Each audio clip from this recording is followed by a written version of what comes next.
Hi guys, so we're still at trail guide to the body and still at forearm and hand, but moving forward to page 143 and presenting flexor group. Okay, so I have here the image here, medial view of the right elbow. Where you can see the therapist is palpating common flexor tendon located at the medial epicondyle. Okay, this is the medial side as you can see. Okay. So again, using my own elbow here. This is the medial side. This is the medial epicondyle. This is the lateral side. This is the lateral epicondyle. Okay, so we have established that. So okay. So now I'm gonna be reading flexor as a group. So if you were to shake hands with your partner and flex the elbow to 90 degree, locate the brachioradialis and shaft of the ulna. So you're going to lay flat of your hand between these landmarks on the forearm's anterior surface and ask your partner to alternately flex and relax her wrist against your resistance.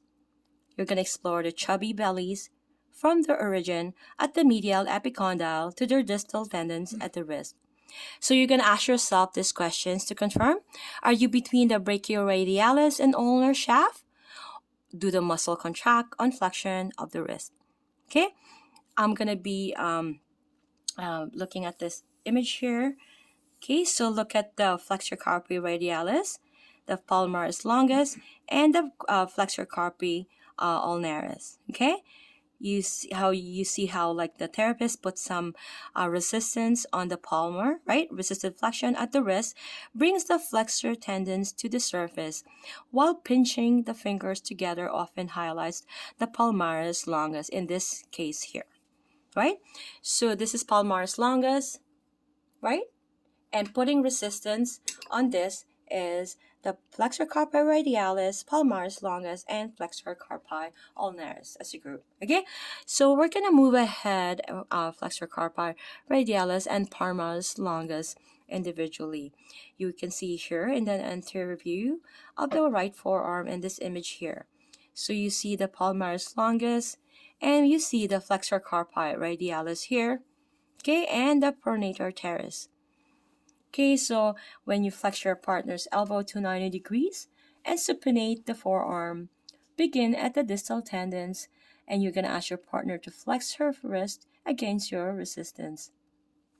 As you can see what the therapist is doing, right? The therapist started at the distal, right? So you can see that. Okay, I'm going to be reading number 2. At the center of the wrist will be 2 superficial tendons, flexor carpi radialis and palmaris longus. The palmaris longus, like I mentioned before, may be absent, but if both tendons are present, the palmaris will be the most medial.